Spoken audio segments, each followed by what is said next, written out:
निवेशकों के हित में सेबी ने अहम फैसला लिया है। सेबी ने शिकायतों की सुनवाई के लिए एक्सचेंज और डिपॉजिटरीज को ऑनलाइन व्यवस्था बनाने का आदेश दिया है। साथ ही 20 लाख रुपए तक के क्लेम पर आर्बिट्रेशन फीस भी माफ की है। और इन सब पर अहम जानकारी के लिए हमारे साथ इस वक्त जुड़ गए हैं हमारे सहयोगी ब्रजेश। ब्रजेश, निवेशकों के लिए इस नई व्यवस्था का क्या मतलब है? निवेशकों की भलाई के लिए सेबी ने एक्सचेंजेस और डिपॉजिटरीज से कहा है कि वो ऑनलाइन शिकायत सुनवाई की व्यवस्था जो है वो शुरू करें। ये जो व्यवस्था होगी इसके लिए 6 महीने का वक्त दिया गया है और ये व्यवस्था जो सेबी की मौजूदा स्कोर्स का सिस्टम है उससे अलग होगा। इसका सबसे बड़ा फायदा ये होगा कि निवेशक कहीं भी कभी भी अपनी सुविधा के आधार पर शिकायत दर्ज करा सकेंगे।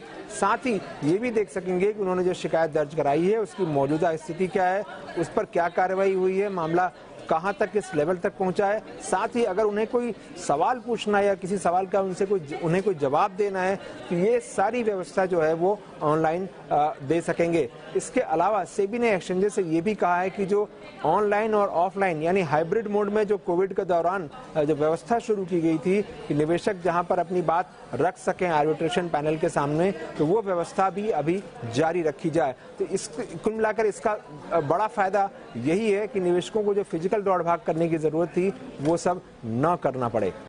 बिल्कुल, लेकिन ब्रजेश, आर्बिट्रेशन फीस में जो रियायत दी गई है वो कितनी अहम है?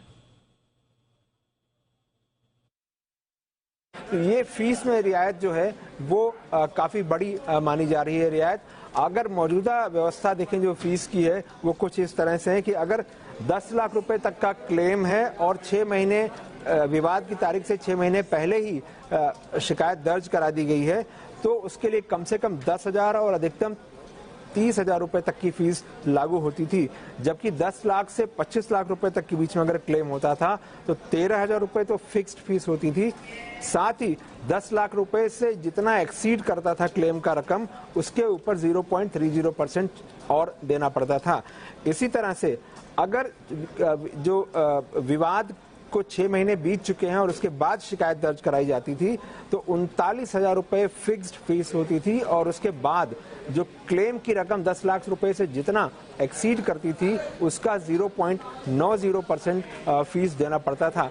तो ये रकम कई बार जो है बहुत बड़ी लगती थी और इस वजह से लोग इस व्यवस्था का फायदा नहीं ले पाते थे।